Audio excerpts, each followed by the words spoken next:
Te animaste, ya está Claudia lista. Entonces, el día de hoy, Claudia presentará su trabajo que está aquí perdido conmigo, que no lo acabo de encontrar. Ya lo encontré, sobre el Partido Democrático. Y, eh, y bueno, no sé si ya deberíamos empezar o esperamos a alguien, o ya estamos las que habíamos Yo creo estado, que sí ¿verdad? debemos empezar porque son las 12:15. Exacto, sí, muy bien. Entonces, Claudia, adelante. Gracias, doctora. Nada más comentarle así rapidísimo que ya envié el correo de que ya pueden ingresar otra vez a la reunión, por Ah, si. perfecto. Ajá. Y bueno, muchas gracias a todos. Buenos días, buenas tardes, mejor dicho. Gracias por su presencia hoy y gracias por leer mi texto. Que les comento rapidísimo, el texto aún, el que presento hoy, pero quiero platicarles que este parte de lo que fue mi trabajo de maestría en el que yo abordé algunos folletos que surgieron a partir de 1900 y que abordaron el tema de la sucesión presidencial. Quiero aclarar que estos folletos obviamente no son los únicos que surgieron en este tenor. El tema fue motivo para que muchas plumas se pusieran a trabajar. En la búsqueda inicial, cuando empecé la investigación de la tesis, pues yo ubiqué alrededor de 58 folletos que trataron el tema de la sucesión presidencial a partir de 1890.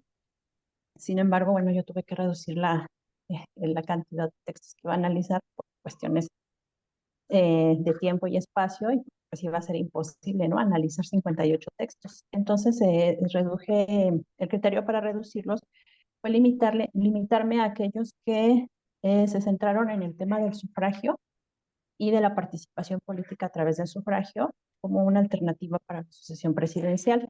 Por eso es que en el anexo 1 que puse en el texto, bueno, está aquí la selección de libros que yo ocupé para hacer mi tesis de maestría y en ese momento pues yo estaba interesada en ver cuáles eran las formas de participación ciudadana, ¿no?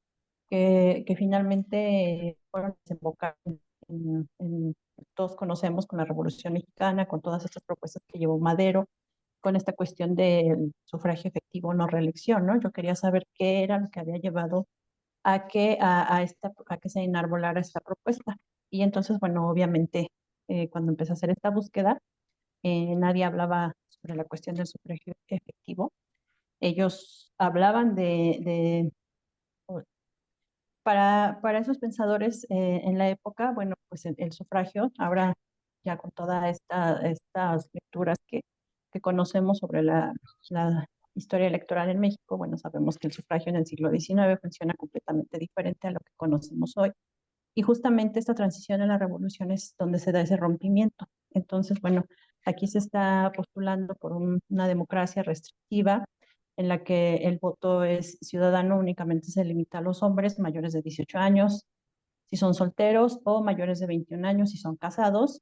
Y bueno, esto variaba en las regiones, no era una característica en la ley que fuera homogénea. Y bueno, este es como el contexto en el que parte el texto. Ahora les comento, lo que les presento hoy, pues es una parte eh, en la que, según yo veo en mi análisis, todas estas propuestas van a desembocar en una organización política que fue el Partido Democrático. Lo que me falta abordar en este texto es la cuestión del cómo fue percibido por la opinión pública, qué tanto alcance tuvo esta propuesta y en realidad sí, sí es algo que se puede contemplar. Em, en el archivo particular de Calero hay algunas cartas en las que se enviaron a diversos estados de la República invitaciones para formar parte tanto del partido aquí en la ciudad como para que en las ciudades de origen organizaran pues así como pequeños grupos que siguieran o que fueran a dar soporte al Partido Democrático. Sin embargo, bueno, como pueden verlo en la prensa, aunque sí hubo una percepción amplia, aunque fue aceptado de buen grado entre la ciudadanía de a pie, entre la clase política no fue bien visto. Y bueno, hubo como varios elementos que llevaron a entorpecer el éxito de esta organización. Entre ellas, bueno, como se ve en el texto, que estaba conformado por elementos de diferentes tendencias políticas, había de todo, pero es que en un principio, bueno, el partido no se arriesgó a postular que de ellos surgiera un candidato para la vicepresidencia. No se animaron, nunca lanzaron así como abiertamente la propuesta.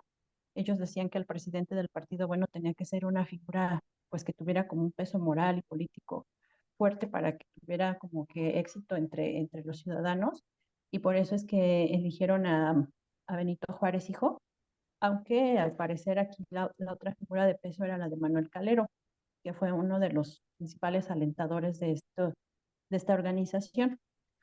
Y bueno, ya nada más es lo que quisiera yo comentarles. Y ya más bien me gustaría escuchar eh, sus opiniones, comentarios, sugerencias que seguramente abonarán para que este texto tenga como un mejor cuerpo y pues sí, ahora sí que una secuencia más integral. Gracias. Ay, y ahora yo no sé qué hago. Así yo tengo hasta el micrófono abierto, perdón. Rosario, ¿tú quieres dirigir?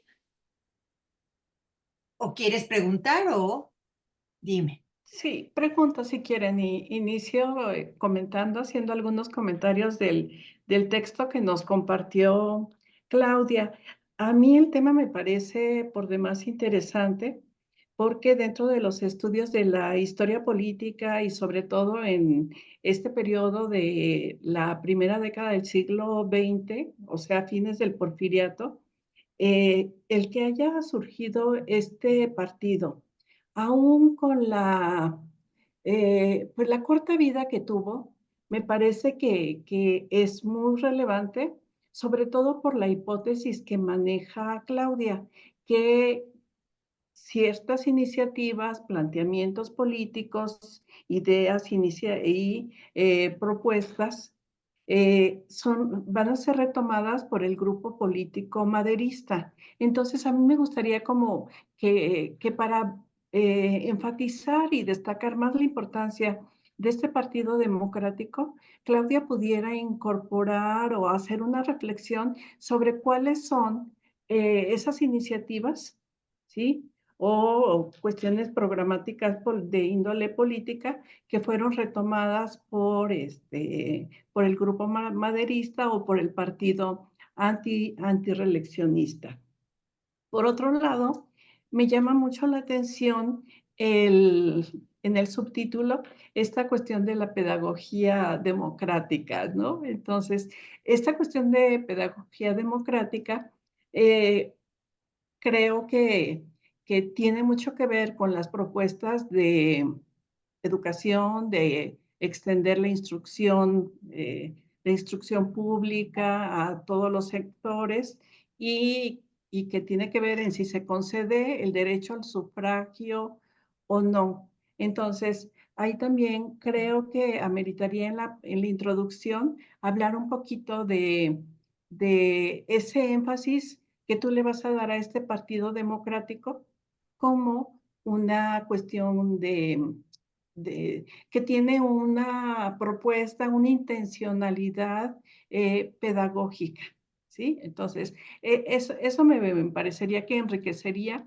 y enfatizaría mucho más la forma como el subtítulo que tú le das, ¿no? Y este partido, tal y como nos lo muestras, pues en las tablas tuvo 3 sesiones y todas las tuvo durante el mes de diciembre, ¿no? Entonces, esas fueron las únicas sesiones o, no sé, quizá en el texto están dispersas y sí valdría la pena como hacer como un seguimiento de las reuniones que tuvieron, porque a pie de página señalas un domicilio particular, ¿sí? Entonces, ir viendo cómo se fue constituyendo ese grupo político que a final de cuentas bueno, François Guerra lo señala como un grupo de notables, y los diferentes historiadores que han trabajado este periodo los van a ir señalando como Ana María Serna y demás, como gente notable, ¿no? Y cuando vemos las tablas que tú nos muestras al final, vemos que hay un sinnúmero de actores sociales de diferente índole. Sin embargo, el corazón del Partido Democrático viene siendo aquellos miembros o egresados de la Escuela Nacional de Jurisprudencia. Y otra vez aquí viene algo que nos ha interesado mucho en el seminario, es ver esos vínculos, esas redes que se tienden dentro de las instituciones y que van a ir conformando proyectos de nación o en este caso iniciativas políticas que son realmente de un largo alcance. También me gustó mucho que no te centraras en, en todo lo que se ha escrito alrededor de la entrevista Díaz-Crillman, que realmente eso es lo que ha predominado en la historiografía, la entrevista Díaz-Crillman y todos los textos que se desarrollan, que son una gran cantidad, y que te hayas abarcado desde 1900, ¿sí? Todos buscando los orígenes de los textos referentes a la vida político-electoral de México. Yo hasta aquí dejaría mi comentario y bueno, pues creo que este material que tú tienes aquí te puede servir la base para hacer un capítulo o un artículo. Gracias. ¿Alguien más quiere tomar la palabra? Yo quisiera comentar algo, doctora. Bueno, es que me distraje y no supe quién levantó la mano primero, pero bueno, están ya en fila, ahora sí ya los ubico. Por favor, Luz Javier, y luego Elsa, y luego, ay, se me olvidó. Bueno, ahorita les digo quién. Eugenio. Eugenio es. Gracias. Perdón, Eugenio, perdón. Ok, Luz Javier, adelante. Me gustaría compartir un comentario muy breve. En primer lugar, felicitar a la compañera Claudia por su trabajo, que nos resulta muy ameno y claro, así como interesante. Respecto a lo que quiero comentar, tiene que ver con el tema del sufragio. Se entiende con claridad que en el debate electoral suscitado en la primera década del siglo XX, en particular en los periodos previos a las elecciones presidenciales, salta el asunto del sufragio restringido versus el sufragio universal, ¿no? Entre muchas otras controversias. Vemos que el voto restringido únicamente es para el sector letrado, mientras que el universal incluye a toda la población que supera la mayoría de edad, que se estipula en la Constitución del 57, ¿no? Si bien eso se expresa en tu trabajo, me parece que sería bueno ponderar en algún apartado los requerimientos constitucionales para ejercer el sufragio, toda vez que tu trabajo tiene como tela de fondo la transición del poder. Es importante ponderar o poner sobre relieve estas cuestiones técnicas de lo que implicaba el ejercicio del sufragio y asimismo explicar en su contexto lo que era el sufragio indirecto que había cuestionado tanto Manuel Calero, como bien lo estipulas en tu trabajo. Y desde luego estas cuestiones vienen expresadas en lo largo de tu texto, pero creo que sería más práctico que lo capitalizaras en un apartado para que el lector, sobre todo los que somos ajenos al tema, pudieran identificar con más facilidad la cuestión del sufragio durante el porfiriato, ¿no? Como para tener un panorama, digamos, más claro en cuestiones técnicas que a lo mejor no es tan relevante para tu proyección, tu trabajo, pero que creo que valdría la pena considerarlo para dejar un poco más claro y ya que se encuentran tus elementos un poco en diferentes apartados, dejarlo en uno solo, ¿no? Y es todo lo que quería comentar. Gracias y pues reitero la felicitación a la compañera Claudia. Un excelente trabajo. Gracias. Gracias, Elsa. Gracias, buenas tardes. ¿Cómo están? Bueno, Claudia, ¿cómo estás? Ay, ¿dónde estás? No te veo. Ah, ya. Bueno, pues a mí me gustó mucho tu trabajo también. Me parece muy interesante. Y algo que ya decía Rosario, también yo lo tenía aquí anotado, que muy bueno esto de destacar que todas estas discusiones todos estos ideas que se vierten acerca de la democratización del país y de la necesidad de formar partidos políticos, que las encontramos en diferentes formas, ¿no? No solamente en libros, sino también en folletos, en conferencias, en discursos, en editoriales de prensa. No nacieron a partir luego de la Díaz Krillman, ¿no? Por eso digo, me parece bien interesante que tú destacas esto, ¿no? Que no fue a partir de ese momento, que si bien este fue una ocasión pues muy importante y muy trascendente, el encuentro de Díaz con Krillman, pues no fue el origen de todo esto, sino que ya había otras voces y otras plumas tratando el tema. Creo que eso es muy bueno porque, como yo les digo a mis alumnos de Revolución Mexicana, hay que irnos hasta, no el 20 de noviembre de 1910, ¿no? Sino hay que entender todo esto pues en realidad partir, yo diría, desde el Congreso de San Luis Potosí, ¿no? En 1900. Por eso me parece muy bueno, Claudia, que tú digas esto tan claramente en tu texto, ¿no? Que hay que mirar años atrás, no es exclusivamente a la Díaz Krillman, si bien ese fue un momento, como ya lo dije, que provocó toda esta efervescencia y se publicaron muchas cosas y se dijeron muchas palabras, eh, pues esto tenemos que mirarlo también en otros momentos. También me parece muy bueno esto que tú haces, este seguimiento que das en la prensa al partido, que nos presentas ahí dos, si no me equivoco, las opiniones que se escriben en dos periódicos, en La Iberia y en otro, creo que en el Diario del Hogar, que ahora no recuerdo. Y me causa un poco de confusión además, Claudia, porque creo que usas indistintamente Partido Democrático y Partido Demócrata.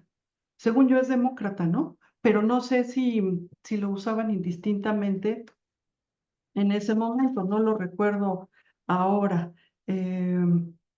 Bueno, también tú destacas ahí a Manuel Calero, que claro, como dijiste, este fue parte de tu trabajo de maestría, ¿no? Luego ya profundizaste en Calero o estás profundizando en tus trabajos de doctorado, pero me parece bien interesante cómo esto, ¿no? El subtítulo acerca de la pedagogía, y hay por ahí un párrafo en el que mencionas algunas propuestas de Calero que dice, a ver, lo primero que tenemos que hacer es combatir los conceptos, ¿no? Explicarlos o refrescarlos o entenderlos de otra manera. El pueblo es esto. Ahora, en este momento, lo entendemos a partir de esta idea. Y creo que desde ahí viene el origen de esta pedagogía em, que personas como Manuel Calero quieren poner en práctica y que tú nos estás explicando aquí, ¿no? Creo que lo dije mal, más bien parten ahí, quiere partir desde el origen, ¿no? Para poder llevar a cabo todo un proceso de cambio en este caso, en el sentido a lo que va enfocado al sufragio, o sea, desde los conceptos. ¿Qué entendemos por pueblo y cómo esto se va transformando? Y bueno, pues también en el programa dejan muy claro la idea de la relevancia que le dan al tema de la educación, ¿no? En el punto número 2, se habla de la amplia difusión de la educación primaria y cómo algunas personas tienen la obligación, personas con recursos, tienen la obligación de fundar escuelas en lugares que el gobierno no las haya establecido. Bueno, pues eso me parece muy relevante, ¿no? Cómo están enfocando su atención y haciendo estas propuestas al sector, al ámbito educativo. Bueno.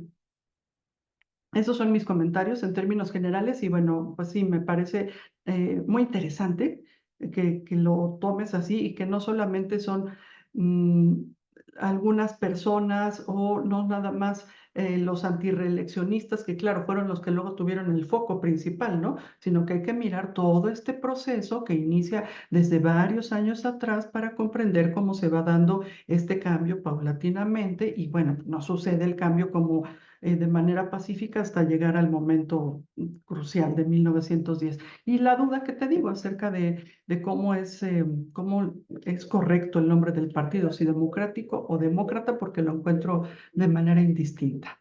Gracias.